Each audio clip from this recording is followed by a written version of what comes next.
Movie की शुरुआत में हम देखते हैं एक कपल विवियन और एरन को, जिनका एक न्यू बॉर्न बेबी होता है जैकरी नाम का। और वो दोनों बहुत परेशान थे, डरे हुए थे और घबराए हुए थे, और वो घर के सारे मिरर्स को तोड़ रहे थे। विवियन जैकरी को उसके पालने में लिटा कर बाहर कुछ लेने चली जाती है और हम एक बेबी मॉन्स्टर को देखते हैं जो कि पालने के पास से निकलता है और जैकरी के गाल पर एक हल्का सा कट लगा देता है। अब हम एरन को देखते हैं जो कि लास्ट मिरर तोड़ने जाता है, लेकिन तभी उसके अंदर से एक विच बाहर आती है और उसको खत्म कर देती है। वहीं उधर विवियन जैकरी के पास आती है तो वो भी खत्म हो चुका था और उसकी बॉडी नीली पड़ चुकी थी, जैसे कि वो कुछ दिन पहले ही खत्म हो गया हो। अब ये डायन वहां से अचानक से ही गायब हो जाती है, जिसके बारे में समझना काफी ज्यादा मुश्किल है।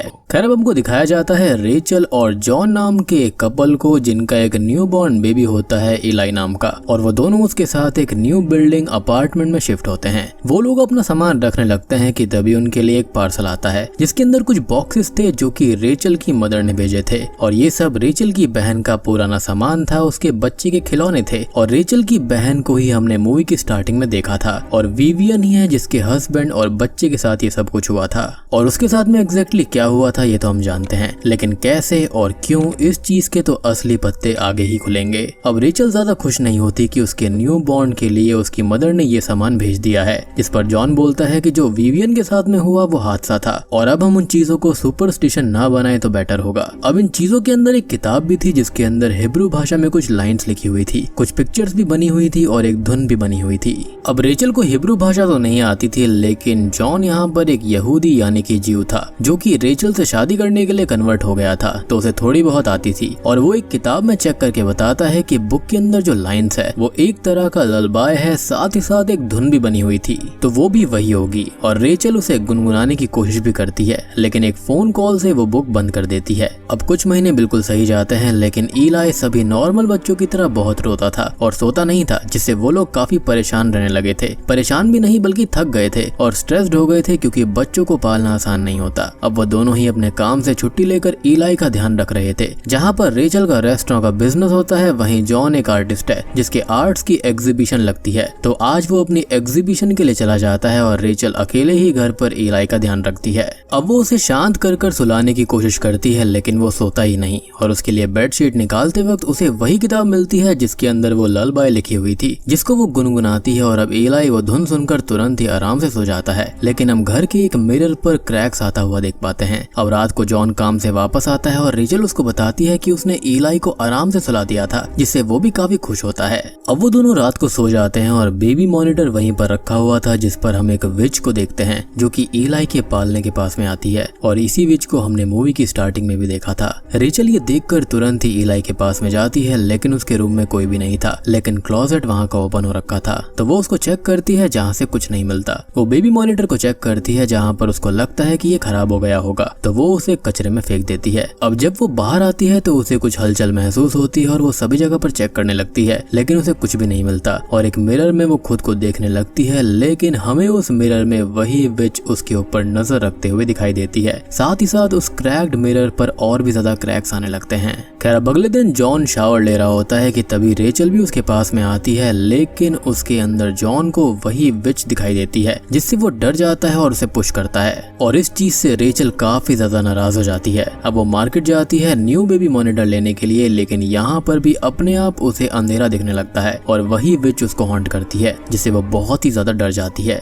यानी कि इनके घर के अंदर फिलहाल पैरानॉर्मल एक्टिविटीज हो रही थी। अब वो घर आती है और घर पर भी सभी जगह हलचल होने लगती है, यानी कि ये चीज खाली घर तक नहीं बल्कि बाहर भी हो रही थी। अब वो जो विच होती है वो मिरर्स के अंदर से ही उसके ऊपर और इलाई के ऊपर नजर रख रही थी, और मिरर पर क्रैक्स भी बढ़ते जा रहे थे। रेचल को अब इलाई के रोने की आवाज उसके रूम से आती है, लेकिन वो तो उसके साथ था, तो वो परेशान होकर रूम चेक करने जाती है तो पालने में कोई बच्चा रो रहा था, और वो ब्लैंकेट हटाती है तो ये एक टॉय होता है। अब वो इन सब चीजों से और हलचल से डर जाती है, और यहाँ वहाँ के डोर्स भी अपने आप ही ओपन हो रहे थे, तो वो घर से बाहर जाकर ग्राउंड फ्लोर पर बैठ जाती है। अब जॉन घर पर आता है और वो उसको बताती है कि शायद घर के अंदर कोई है, और अब चेक करने वो जाता है और एक रॉड भी ले लेता है, लेकिन उसे अंदर कोई भी नहीं मिलता। लेकिन गलती से जो उसका तोता यानी कि पैरट होता है वो अपने पिंजरे पिंजरे से बाहर आकर उड़ने लगता है, जिस पर गलती से वो अटैक कर देता है और वो पैरट वहीं पर मारा जाता है। अब ये तोता 11 साल की उम्र से उसके साथ था, जिसके लिए वो काफी दुखी होता है और रेचल उसको संभालती है। वो बोलती है कि शायद ये उसकी गलती है और वो पागल हो रही है अपनी बहन विवियन की तरह, जिस पर वो बोलता है कि उसकी कोई भी गलती नहीं है। और उसकी बहन विवियन तो पूरी तरह से पागल हो गई थी, जिसने अपने बच्चे के शव को हफ्तों तक ढक के रखा हुआ था और वो उसके जैसी बिल्कुल भी नहीं है, तो वो बिल्कुल भी नहीं घबराए। जिस पर वो ये बोलती है कि उसे कोई डायन जैसी लेडी दिखाई देती है और उसको हॉन्ट करती है। और अब जॉन उसे वो किताब लाकर दिखाता है जिसके अंदर एक लेडी बनी हुई थी और वो पूछता है कि क्या ये लेडी वही है, क्योंकि ये उसको भी दिखाई दी थी शावर में और बुक के अंदर वही विच बनी हुई थी।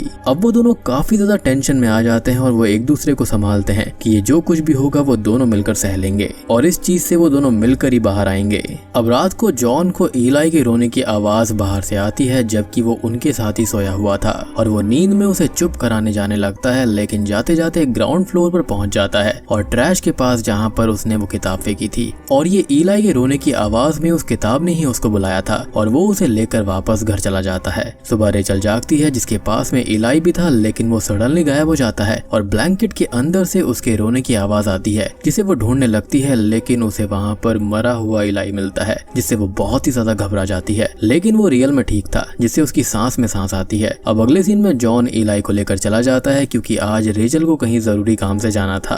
अब जॉन पहुंच जाता है सिनेगॉग में, जो कि ज्यूइश लोगों की मिलने की जगह होती है या फिर रिलीजियस प्लेस, जहां पर जाकर वो अपने रबाई यानी कि प्रीस्ट से मिलता है। और वहीं दूसरी तरफ हम रेचल को मेंटल असाइलम में जाता हुआ देखते हैं, जहां पर विवियन यानी कि उसकी बहन एडमिट थी। अब जॉन रबाई से एक एग्जॉर्सिस्ट के बारे में पूछता है और वो सारी चीजें उनको बताता है जो कि वो फेस कर रहे थे। तो रबाई उससे ये बोलती है कि विवियन भी ये सब पूछती हुई उनके पास में आई थी और अब वो उस किताब को देखकर उसके बारे में बताने लगती है। वहीं विवियन को रेचल सब कुछ बताती है, जिस पर वो घबरा कर बोलती है कि क्या उसने ललबाई गाई है, जिस पर वो हाँ बोल देती है। और अब वो उसे उस किताब के बारे में बताती है कि उसने अपना सारा सामान खुद ही स्टोरेज में लॉक्ड किया था, जिसे वो चाहती थी कि किसी को भी ना मिले। अब रबाई और विवियन उस किताब और ललबाई के बारे में बताने लगते हैं और हमारे सामने आती है उस विच और उसकी ललबाई की कहानी। तो गॉड ने क्रिएशन के वक्त एडम और ईव को बनाया था, ये सबको पता है, लेकिन ऐसा माना जाता है कि ईव से पहले उन्होंने लिलिथ को बनाया था, जो कि काफी सुंदर थी और एडम के साथ खुशी खुशी रहती थी। एडम ने उसके लिए एक सॉन्ग बनाया था जिसे सुनकर वो कहीं से भी उसके पास आ जाया करती और वो उनका स्पेशल सॉन्ग था। लिलिथ को एडम के साथ अच्छा लगता था, लेकिन वो एक स्ट्रॉन्ग औरत थी तो साथ रहने से मना कर देती है और इस गलती के लिए उसे गार्डन ऑफ ईडन से गॉड ने बाहर निकाल दिया था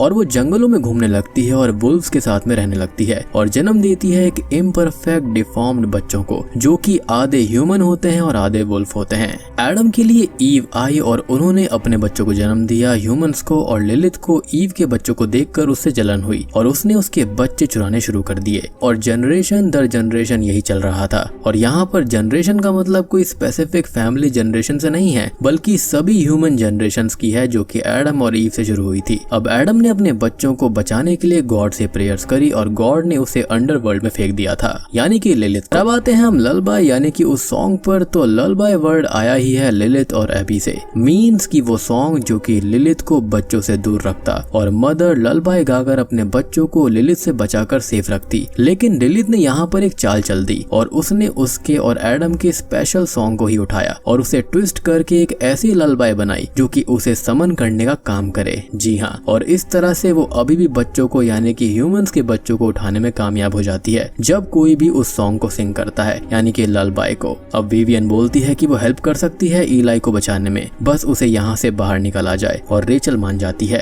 अब इधर जॉन रबाई से मदद मांगता है, जिस पर वो कहती है कि ये सिर्फ कहानियां हैं, मिथ है, रियल नहीं है, तो इसके अंदर वो उसकी कोई मदद नहीं कर पाएगी और वो गुस्से में वहाँ से चला जाता है। खैर अब वो घर आता है और ये देखता है कि बाथरूम के सारे टैप्स ऑन थे जिससे पानी बह रहा था, तो वो लिविंग रूम में ईलाई को छोड़कर टैप्स बंद करने चला जाता है और डोर अपने आप बंद हो जाता है। अब इधर ईलाई अकेला था और उसके पास हम एक क्रीचर चाइल्ड को आता हुआ देखते हैं, जो कि असल में लिलिथ के बच्चे हैं और इनको लिलिम कहा जाता है। और शुरुआत में हमने एक क्रीचर को देखा था जिसने विवियन के बच्चे पे कट लगाया था, तो वो कोई और नहीं बल्कि लिलिथ के बच्चे लिलिम थे।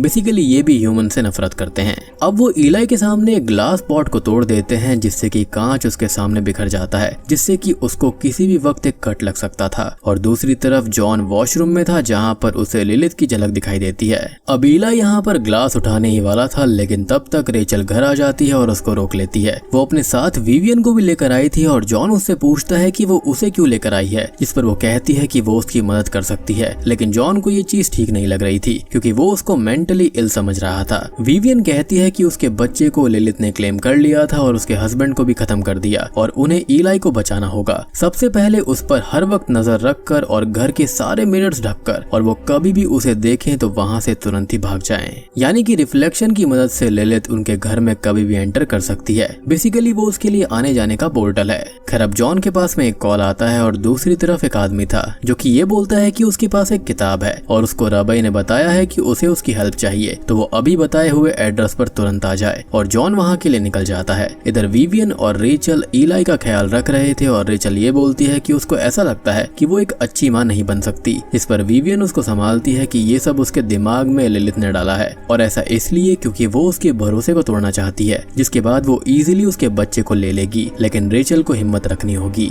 अब इधर जॉन एड्रेस ढूंढकर पहुंच जाता है रबाई कोहेन से मिलने। वो उस किताब को चेक करके उसको ये बताते हैं कि इसके अंदर लिखी हुई ललबाई किसी ने सिंग करी होगी, जिस पर वो बोलता है कि हाँ ये उसकी वाइफ ने करी थी। और अब वो ये बोलते हैं कि अब उनका बच्चा ईलाई लिलिथ की नजर में है, तो सबसे पहले उन्हें लिलिथ को ईलाई से बचाना होगा। और वो बच्चे को सीधे क्लेम नहीं करती बल्कि ये किसी रिचुअल की तरह होता है। साथ ही साथ उसके लिए अभी डोर्स तक ओपन नहीं हुए हैं इस दुनिया में आने के। तो रिचुअल्स में 3 स्टेप्स होते हैं। पहला तो वो ललबाई सिंग करना, फिर घर में किसी क्लीन का खून बहना, और जॉन बताता है कि उसके पैरट की जान चली गई थी और अब यहाँ पर खाली आखिरी स्टेप बचा है और वो है ईलाई का एक बूंद खून बहना। और जैसे ही ये चीज होगी लिलिथ उसको लेने आ जाएगी। यानी कि शुरुआत में जो उस बच्चे को हल्का सा स्क्रैच लगा था वहाँ पर खून बह गया था उस बच्चे का, इसलिए ही लिलिथ उसको क्लेम कर पाई थी। और ये करता कौन है? ये उसके बच्चे लिलिम करते हैं। और आपको वो वाला सीन भी याद होगा कि जब जॉन ईलाई को घर पर लेकर आया था तो वहाँ पर लिलिम ने यानी कि लिलिथ के बच्चों ने ईलाई के सामने कांच फोड़ दिया था ताकि उसके खून का एक कतरा निकल जाए, ताकि रिचुअल कंप्लीट हो जाए और लिलिथ आकर उसको क्लेम कर ले। अब रबाई उसको होली कैंडल्स और एक प्रेयर लिख कर देते हैं और बोलते हैं कि उसको अपनी पूरी फेथ लगानी होगी इस प्रेयर में, क्योंकि लिलिथ काफी स्ट्रॉन्ग है लेकिन फेथ से ज्यादा नहीं। और अब वो घर के लिए निकल जाता है, लेकिन वो बुक रबाई अपने पास रख लेते हैं क्योंकि ये दुनिया के लिए काफी डेंजरस है। इधर हम लिलिम को देखते हैं जो कि ईलाई के पास आ रहे थे उस पर कोई हल्का सा कट लगाने के लिए ताकि वो रिचुअल कंप्लीट हो जाए। लेकिन तभी रेचल वहाँ पर जाग जाती है और ईलाई को अपनी गोद में ले लेती है। अब तभी उसकी बहन विवियन उसके पास में आती है और ये बोलती है कि वो आराम कर ले और तब तक वो ईलाई को संभाल लेगी। लेकिन हमको यहाँ पर विवियन के इरादे कुछ ठीक नहीं लग रहे थे क्योंकि वो मिरर को अनकवर कर देती है जो कि उसको नहीं करना था, और वो एक नीडल लेकर आती है और वो ईलाई के हाथ में पिंच करती है जिससे उसका खून आ जाता है और वो ललबाई को सिंग करने लगती है। रेचल ये सुनकर शॉक्ड हो जाती है और उससे पूछती है कि वो ऐसा क्यों कर रही है, जिस पर वो बताती है कि उसका बेटा जैकरी दूसरी दुनिया में लिलिथ के पास है और वो उसे वापस लाना चाहती है, और जब लिलिथ आएगी तो उसे उसका जैकरी वापस मिल जाएगा। और उसने ही वो किताब सामान के साथ रेचल के पास भेजी थी और जब से ईलाई पैदा हुआ था वो इसी वक्त का इंतजार कर रही थी, यानी कि खुद की बहन ही उसकी दुश्मन बन गई। और यहाँ पर ये वाली जो चीज है वो बिल्कुल ईव और लिलिथ की जेलेसी वाली है। अब रेचल को अपनी बहन के ऊपर गुस्सा आ जाता है और वो उस पर अटैक करती है। अब उन दोनों की हाथापाई होती है, लेकिन अब तक लिलिथ आकर ईलाई को ले जाती है और विवियन उसके पीछे जाती है और रेचल को भी साथ खींच ले जाती है। इधर जॉन घर आ रहा था तो उस पर भी लिलिथ अटैक करती है, लेकिन वो बच जाता है। अब वो घर आकर मिरर देखता है तो उसके अंदर उसे रेचल दिख जाती है, लेकिन तभी वो गायब हो जाती है। तो वो उन कैंडल्स को लाइट करके सभी मिरर्स को देखने लगता है। इधर रेचल पर लिलिम अटैक करते हैं, लेकिन वो उनसे बचकर भागती है और विवियन उसके पास में आती है और बोलती है कि वो ईलाई को बुलाए पूरी फेथ के साथ, और ऐसे ही वो उसको ढूंढ पाएंगे और वो दोनों ही बच्चों को बचा पाएंगे। बेसिकली ये लिलिथ की दुनिया में चले गए थे। रेचल अब ईलाई का नाम लेती है और अब उसे उसकी आवाज आने लगती है जिसका वो पीछा करती है। इधर लिलिथ जॉन पर अटैक करने आती है और उन कैंडल्स को लेकर बुझा देती है, लेकिन वो प्रेयर्स पढ़ने लगता है, वो भी अपनी पूरी फेथ के साथ, और अब वो कैंडल्स फिर से लाइट अप हो जाती हैं और लिलिथ वहां से चली जाती है।